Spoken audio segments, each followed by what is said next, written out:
Hola, sean bienvenidas todos y todos. Hoy nos acompaña una mujer abogada muy talentosa, especializada en asuntos de género, quien actualmente es la titular de la Defensoría Pública en materia de violencia política en contra de las mujeres por razón de género del Tribunal Electoral del Poder Judicial de la Federación, creada por este mismo tribunal. Maestra, bienvenida. Muchísimas gracias por estar aquí. Muchísimas gracias, pues muy buen día. Muchísimas gracias, Aranza, y al Tribunal Estatal Electoral de Chihuahua, que nos abre como siempre sus puertas. Gracias. Es su casa, maestra. Muchas gracias. Gracias. Para iniciar con este podcast, es un espacio muy relajado, queremos que sea tranquilo y que ahora sí que nos venga a hablar de todo lo que sabe en tema de género. Creo que hoy estamos grabando esto el 7 de marzo, ya con el 8M muy cerquita, un mes que a todas nos mueve mucho, un mes que es importante, un mes que no debería de ser nada más a lo mejor el 8M, sino que creo que es lo importante estos espacios de hacerlo nuestra realidad todos los días. Me gustaría que nos platicara un poquito de su trayectoria, cómo ha llegado hoy a dirigir un lugar especializado en asuntos de violencia de género. Claro, pues claro que sí, muchísimas gracias. Mira, yo realmente me he destacado o he recorrido la mayor parte de mi trayectoria en la materia electoral. Yo ingresé desde 1997 en el Tribunal Electoral del Poder Judicial de la Federación y pues ahí en realidad pues mucho litigio sobre derechos político-electorales. Y déjame comentarte, en ese año del 97 era muy diferente los asuntos que se llevaban en el Tribunal Electoral porque en realidad no había una conciencia en cuanto a los derechos político-electorales de las mujeres. Entonces, ha cambiado mucho ahora el derecho electoral, las instituciones electorales en la aplicación del derecho y sobre todo se ha tomado mucha conciencia actualmente sobre lo que significamos las mujeres, el significado que tenemos para la sociedad y sobre todo para el desarrollo democrático del país. Bien, empecé en el Tribunal Electoral y posteriormente tuve la oportunidad de trabajar en el Tribunal Electoral del entonces Distrito Federal, desempeñándome como magistrada. Ahí es cuando realmente a mí me correspondió elaborar y ejecutar programas sobre las mujeres y sobre la paridad. Bueno, en aquel entonces no se hablaba de la paridad. Empezamos inicialmente con las acciones afirmativas, hacer conciencia de que tanto los hombres como las mujeres en el ejercicio de su derecho a ser votadas tienen la posibilidad de ejercer cargos públicos de decisión. Y en ese entonces, pues la ley ya preveía acciones afirmativas, pero claro, la interpretación de esas leyes es bien importante y justo pues empezamos a interpretar las leyes para que un mayor número de mujeres ingresara, se animara a participar e ingresara a los cargos públicos. Había que hacer una promoción exhaustiva porque los partidos políticos no se dedicaban a la capacitación del liderazgo femenino. Entonces, promocionar, elaborar programas y ejecutar las leyes con interpretaciones que beneficiaran a estas. Posteriormente terminó mi cargo como magistrada del Tribunal Electoral Local del entonces Distrito Federal y hubo posibilidad también de ingresar al Instituto Nacional Electoral, en donde me correspondió iniciar con la nueva legislación acerca del procedimiento especial sancionador. También en aquellos entonces, estoy hablando del 2015, había pocas quejas o pocas denuncias vinculadas con el trato que recibimos las mujeres, porque esto es real. Si bien es cierto, logramos poco a poco, de manera paulatina, una igualdad ante la ley, esta igualdad no deja de ser formal, porque en la realidad, pues sí somos diferenciadas en nuestro trato en el día a día respecto de los hombres. Las mujeres tenemos y seguimos teniendo una situación distinta y somos discriminadas de diferente manera. Entonces, ahí tuve la oportunidad de también las pocas denuncias, porque muchas mujeres no se atrevían a denunciar, tuve la oportunidad de conocer las primeras quejas en relación con este trato violento hacia las mujeres. Y posteriormente, bueno, pues regresé al Tribunal Electoral del Poder Judicial de la Federación, en donde pues ahora, conociendo nuevas fases del tribunal, ya no en el área jurisdiccional, sino ahora en el área administrativa, pasé por la visitaduría judicial, fui titular general de la visitaduría judicial del Poder Judicial de la Federación, en donde estuve a cargo de la revisión del desempeño de las salas regionales de este tribunal. Y después de esta visitaduría, que también es muy importante en la revisión de los asuntos de cómo se manejan en cuanto a que hayanse cumplido los plazos electorales y las formas legales que establece la ley, bueno, pues paso a desempeñarme como directora general de asuntos jurídicos. Es otra área administrativa en donde también se me dio la oportunidad de conocer un área distinta del tribunal, siendo ahora pues representante jurídica frente a los litigios exteriores que tiene el tribunal en aspectos administrativos. Y bueno, pues todo, la verdad es que todo es todo un conjunto de experiencia. Y finalmente, desde noviembre del 2025 a la fecha, me desempeño como titular de la Defensoría Pública Electoral especializada en la atención de asuntos de violencia política en contra de las mujeres en razón de género, en donde de noviembre para acá les puedo decir que ha sido una experiencia enriquecedora y sobre todo me da oportunidad de no solamente conocer las leyes, sino conocer los asuntos que día a día y en la realidad se presentan en nuestro país en esta temática, en la violencia política que reciben las mujeres tanto en candidaturas como en el ejercicio del cargo. Sobre todo en esta experiencia puedo comentarles que la mayor parte de los asuntos que yo he podido conocer en la Defensoría han sido por violencia, sobre todo en el primer nivel de gobierno, violencia política en contra de las mujeres a nivel municipal.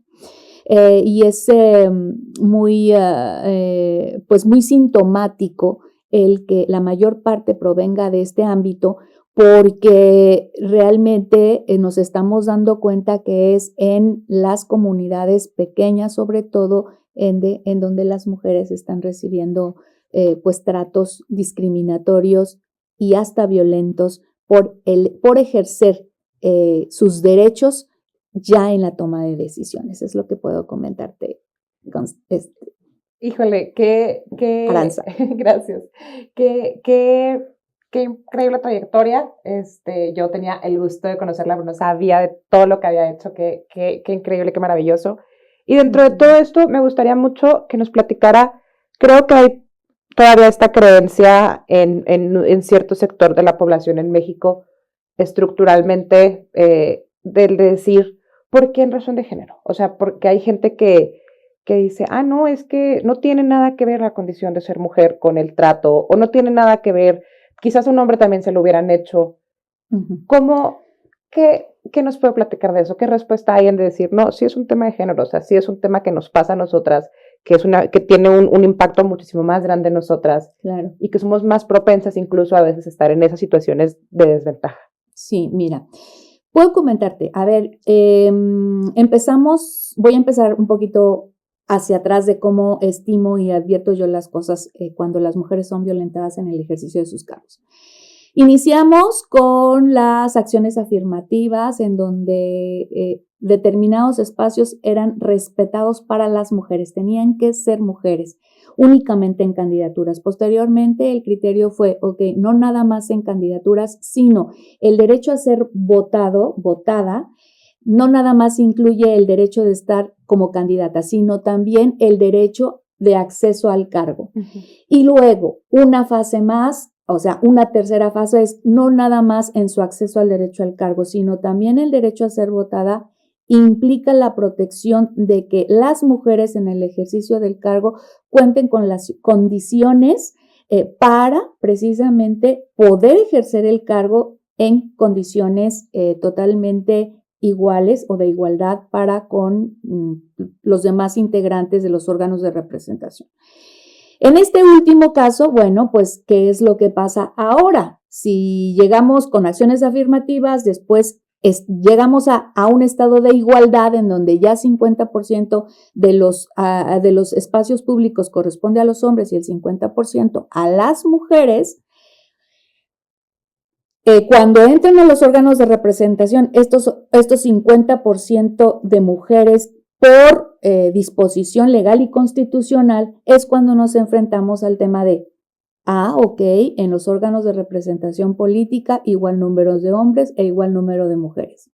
Entonces viene la violencia dentro de los cargos de representación política, en donde a este 50% de mujeres, o bueno, en mayor o menor proporción de las mujeres que están dentro de un ayuntamiento, las violentamos para que en realidad las decisiones se tomen bajo ciertas condiciones. ¿Y cuáles son esas condiciones? Bueno, pues empiezan a presionarlas sobre no otorgarles los recursos materiales que se requieren para que ellas puedan trabajar. No les damos la información suficiente para que ellas tomen una decisión informada enteramente. Las presionamos para que simple y sencillamente firmen en donde tienen que firmar por ser titulares de determinadas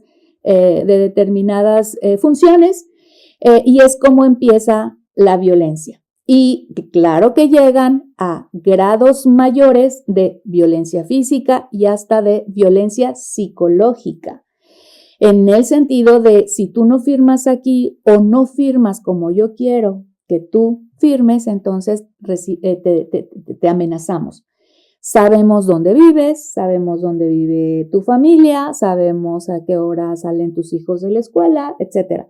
Es una violencia psicológica en donde ellas se ven amenazadas por el ejercer su cargo con base en las facultades que tienen. Es decir, las mujeres que son violentadas no tienen la posibilidad real de ejercer sus funciones en condiciones de libertad. Y por supuesto que ya con base en la legislación internacional, constitucional y nacional, todas las mujeres tenemos derecho a vivir una vida libre de violencia y con mayor razón si se trata en el ejercicio de funciones públicas, porque esas funciones públicas van a impactar en la convivencia del día a día de la comunidad. Bueno, entonces es así como empieza este tipo de violencia, y es muy importante tu pregunta cuando dices, bueno, ¿cómo es que es una violencia política en razón de género? Y es muy importante esta pregunta porque no toda violencia política por el hecho de ser mujeres es con base en género. ¿Por qué? Porque también la violencia política la reciben los hombres y no por el hecho de ser mujeres ya es en razón de género. Eso es bien importante. ¿Cuándo es en razón de género? Cuando la violencia es ejercida en el ejercicio de derechos político-electorales, entre ellos el derecho a ser votada y ejercer funciones públicas en libertad, pero es en razón de género porque se nos violenta por el hecho de ser mujeres. Para esto hay que hacer, para que nosotros podamos entender en su máxima expresión esta frase de por el hecho de ser mujeres, tenemos que hacer un ejercicio a contrario, de cuando la violencia es ejercida también a los hombres con el mismo impacto. Cuando es ejercida la violencia en contra de hombres y mujeres y esta violencia impacta de igual manera, no es en razón de género. Es en razón de género cuando para las mujeres reporta un impacto mayor por el hecho de ser mujeres. Para esto quizá valga la pena comentar ejemplos. Claro. Es en razón de género cuando dicen, es que llegó al ejercicio del cargo y está ejerciendo el cargo porque es esposa o porque tiene una relación sentimental con una figura masculina. Si eso dicen, el hecho de que las mujeres lleguemos porque dicen que tenemos una figura varonil o de hombre que nos ayudó, que fue decisivo en que nosotros tomáramos ese cargo, por supuesto que tiene un impacto mayor para las mujeres. Claro, porque la sociedad, en la mente social, se dice, claro, pues sí, porque pues, si hubiera sido mujer y no tiene nadie, pues claro que no hubiera llegado. Claro, este hombre tiene la posibilidad real de ponerla en el ejercicio del cargo y por eso está ahí. Veámoslo a contrario, ¿no? Cuando dicen, es que este hombre llegó al ejercicio del cargo por esta mujer, bueno, en principio nunca se dice. Sí.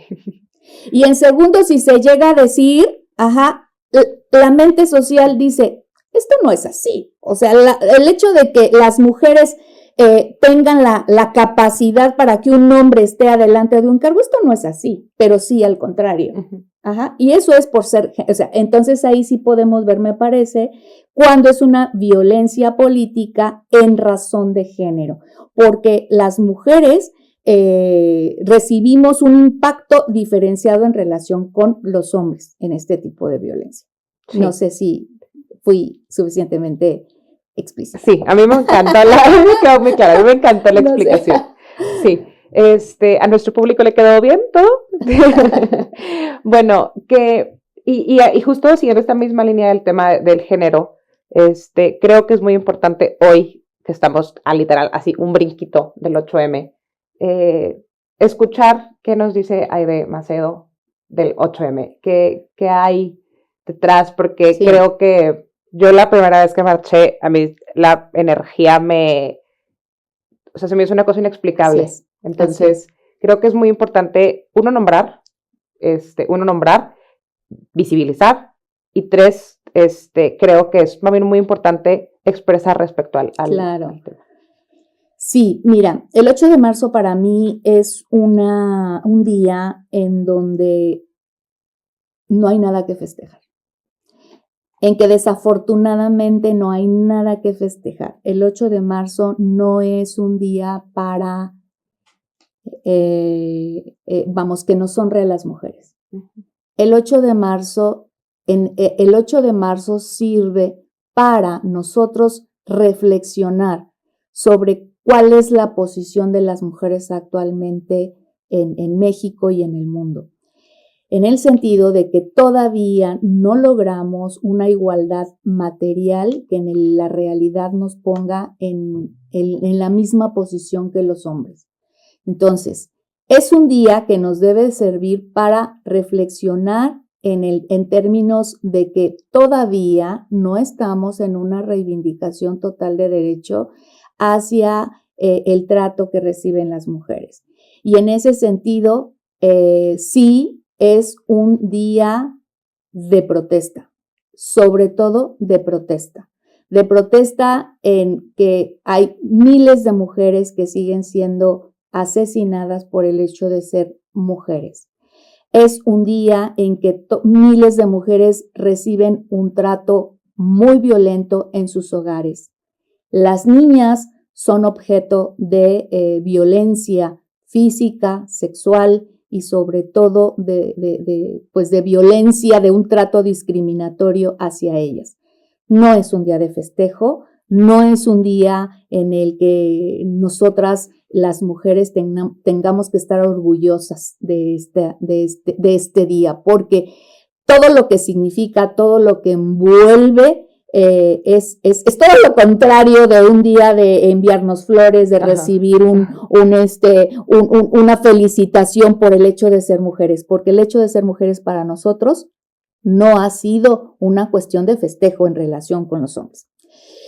Y entonces, aquí lo que yo podría decir, hay que tomar acción todavía, gracias a mujeres luchadoras que desde el siglo XVIII vienen haciendo han alzado la voz y han iniciado luchas y pugnas por la reivindicación de las mujeres. Sigamos todavía manteniendo esa lucha y hay que tomar acciones. La marcha del 8M es muy importante para visibilizar todavía este tipo de condiciones femeniles en las que nos encontramos. Y hay que tomar acciones, y yo sí las invito como titular de la Defensoría Pública especializada en asuntos de violencia política en razón de género, a que las mujeres no se callen, a que las mujeres levanten la voz y denuncien cualquier violencia en la que ustedes estén enfrentando. La Defensoría Pública Especializada está para acompañarles jurídicamente en este tipo de situaciones o violaciones en sus derechos político-electorales. Este servicio fue creado por el Tribunal Electoral del Poder Judicial de la Federación a instancias de una de las magistradas, la magistrada Mónica Soto, y ahí estamos para acompañarlas. Es muy importante que nosotros escuchemos la situación y nosotros valoramos y con todos los elementos que tengamos, les asesoramos y acompañamos en una representación jurídica. ¿Para qué? Pues para que ustedes puedan, en un momento dado, las mujeres puedan ejercer sus funciones públicas en libertad. Entonces, me permiten, si me permites, Aranza, proporcionar los datos de donde ustedes puedan acercarse a la Defensoría Pública para este tipo de acompañamiento. Somos un área que se creó en el Tribunal Electoral, en donde el servicio es gratuito, como decía yo, especializado en violencia política en razón de género, y nuestros servicios se otorgan por mujeres para mujeres. Eso también es muy importante. Luego las mujeres van en una situación tan de violencia que ven a un hombre y dicen, no me confío de él. Digo, desafortunadamente es la realidad, pues. Claro que ahorita, si me permites, por favor, Aranza, claro que sí. Inclusive en edición, por favor, nos ayudan a ponerlo y que salga, por favorcito. Exacto, ¿no? Para que, porque a lo mejor ahorita, pues, las mujeres que nos escuchan no están aquí como que con un lápiz, ¿no? Pero bueno, pues eso es lo que te puedo decir sobre el 8M. Una situación, yo de verdad digo, nada más para concluir, el 8M ni siquiera debería existir si tuviéramos condiciones iguales. Ni siquiera es que debamos de estar aquí hablando cuando de verdad, si es que hubiera una igualdad de condiciones en la realidad. Desafortunadamente no es así, pero bueno, pues estamos avanzando, y el 8M es un espacio, es un tiempo en que las mujeres debemos de reflexionar y sobre todo visibilizarnos. Sí, totalmente. Y qué profunda esta parte de decir, en la realidad ni siquiera deberíamos tener un 8M. O sea, para efectos prácticos. Pues para efectos prácticos es que las mujeres seguimos teniendo una discriminación social, seguimos siendo violentadas, seguimos siendo recibiendo un trato violento. Tan es así que tenemos que hacer, y que internacionalmente se definió el 8 de marzo para visibilizar la situación de las mujeres. No deberíamos de tenerlo porque no debería de haber sido así. Sin embargo, nuestra trayectoria, toda nuestra historia nos demuestra, pues, que las mujeres somos no somos iguales en relación a los hombres. No debería existir, pues porque deberíamos, desde un inicio en que se creó la sociedad, pues deberíamos de haber desarrolladonos igual que los hombres. Si así hubiera sucedido, pues no tuviéramos 8M, pues porque no tuviéramos nada que visibilizar, ¿me explico? Ajá, exacto. Entonces, a eso me refería yo con que ni debería existir por principio de cuentas. Ajá. ¿No? Sí, claro. Entonces, yo esperaría, y yo de verdad espero que sea muy pronto, el hecho de que el 8 de marzo poco a poco se vaya eludiendo, porque así significaría que las mujeres ni somos violentadas, ni somos asesinadas, ni tenemos un trato discriminatorio por el hecho de ser mujeres. Exacto. ¿No? Sí. Muy Y bien. para ir empezando a lo mejor como a cerrar, me gustaría mucho pedirle 2 cosas. De entrada, una anécdota que haya traído trascendencia en su vida en temas de género. A lo mejor, no sé, un asunto que usted llegara y dijera, híjole, ese día yo supe que yo quería dedicarme al tema de género, o algo que usted dijera, híjole, ya estuve yo ahí, y después si nos pudiera apoyar con un mensaje, porque yo creo que justo lo que yo digo es, la lucha es todos los días en honor a quienes ya lucharon, y sobre todo con la responsabilidad de que las que vienen ya no luchan. Entonces, Claro. me gustaría mucho ir por ahí. Ay, bueno, pues también muy buena pregunta, porque la verdad es que yo siempre me había jactado, y lo digo honestamente, que yo siempre decía, pues si yo no he sido discriminada. Yo afortunadamente nací en una ciudad en donde no había sentido el relevo social, ¿no? Nací con posibilidades de ir a la escuela, pude ir a toda mi educación primaria, secundaria, bachillerato, inclusive llegar a la universidad. Nunca tuve problema para poder acceder a estos centros educativos. Me pude titular, pude ejercer mi profesión, y entonces yo decía, pues yo la verdad es que nunca he sido discriminada. O sea, yo me siento en igualdad de condiciones, claro. Sí, no dejas de escuchar en que en los hogares hay, pues, que las mujeres en sus matrimonios son golpeadas, son asesinadas, pero bueno, pues eso a mí no me pasa. Afortunadamente eso a mí no me pasa, ¿no? Entonces, en ejercicio de profesión ya tuve un jefe. ¿Y cómo no nos damos cuenta? Es decir, ¿cómo no nos damos cuenta de que somos violentadas? Tuve un jefe en que nos decía, bueno, pues hay que atender un asunto urgente, ¿no? En un tribunal. Hay que atender un asunto de urgencia. Claro, estábamos tanto hombres como mujeres en este espacio ¿no? En un tribunal, habíamos hombres, mujeres. Y bueno, como urge, bueno, pues yo creo que lo voy a asignar pongámosle nombres, ¿no? Bueno, entre ellos Aranza, y aquí Luz, ¿no? Y bueno, pues porque yo sé que si se los asigno a Manuel, a Pedro y a Gonzalo, ¿no? Ellos se van a ir a comer primero, ¿no? Se van a desentender del asunto, salen a comer, y como a las 6, 7 de la tarde me van a empezar a atender este asunto. Entonces ustedes, chicas, ocúpense del asunto, porque yo sé que ustedes ni siquiera van a salir a comer porque su responsabilidad es mayor que los hombres, y entonces ustedes son capaces de no ir a comer porque pues este asunto es urgente.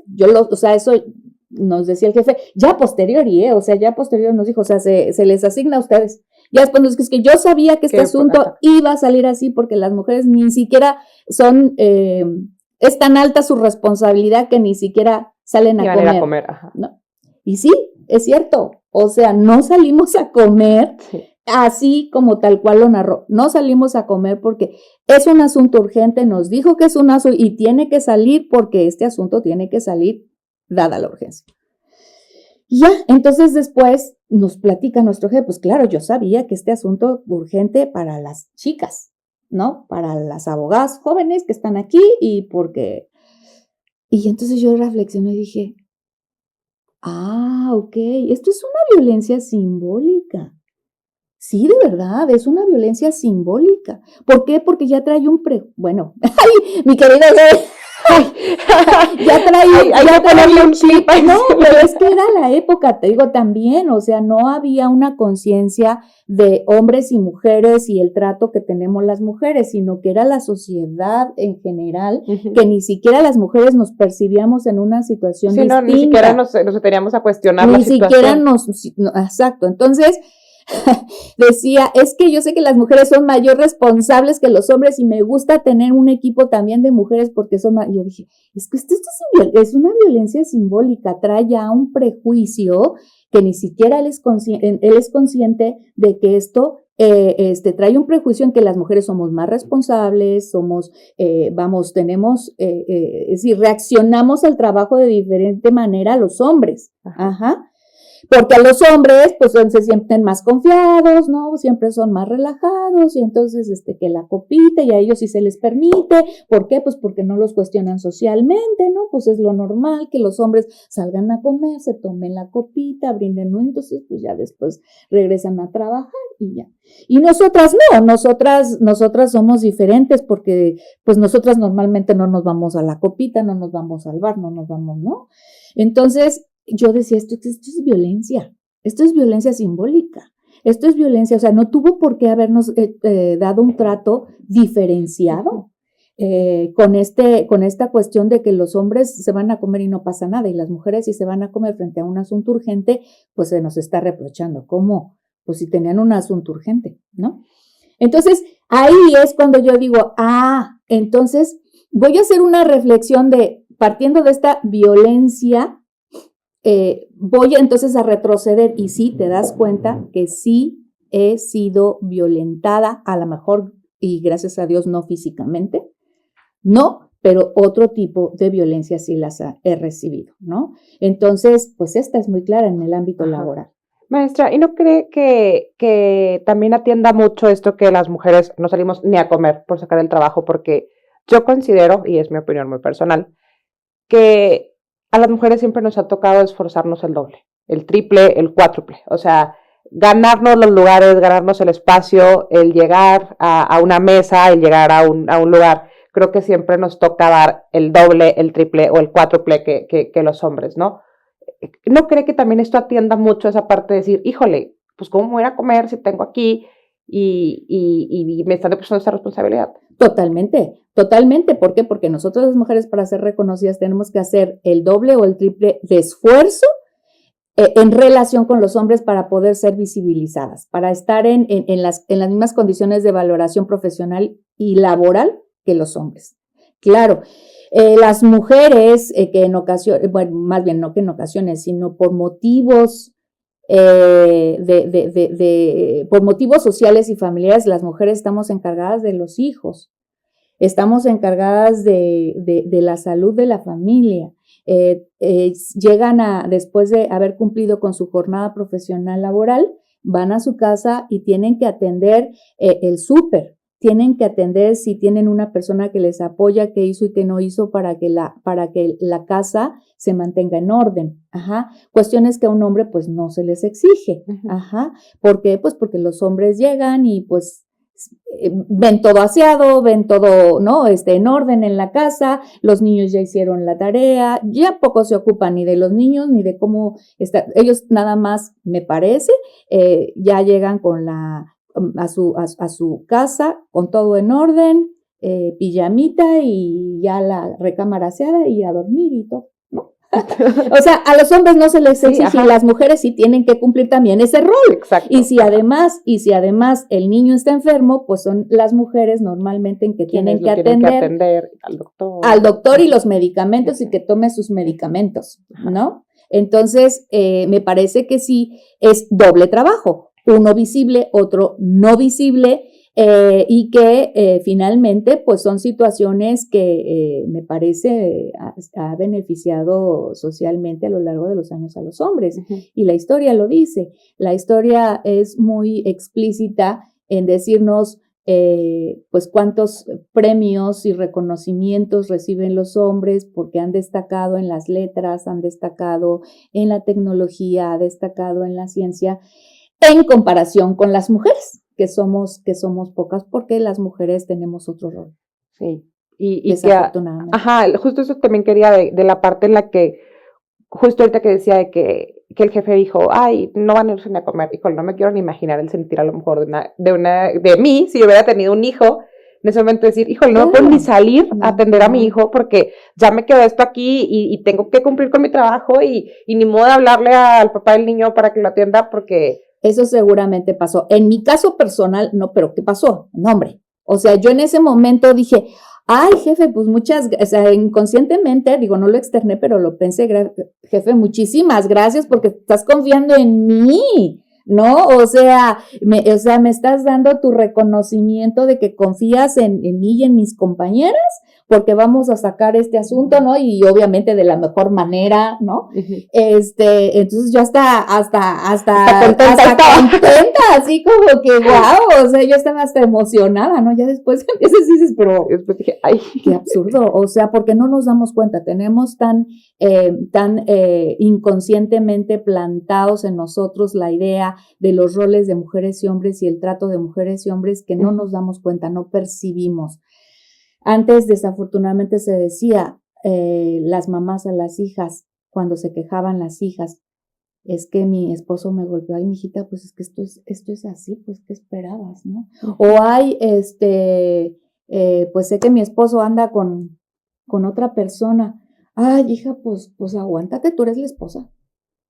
No, y luego aparte, a mí creo que... Es decir, los hombres tienen una... como esa concepción. Socialmente visible y bien aceptado que los hombres tienen tienen socialmente una actitud de que pueden tener mujeres o más mujeres fuera de matrimonio. Si las mujeres diéramos lo mismo.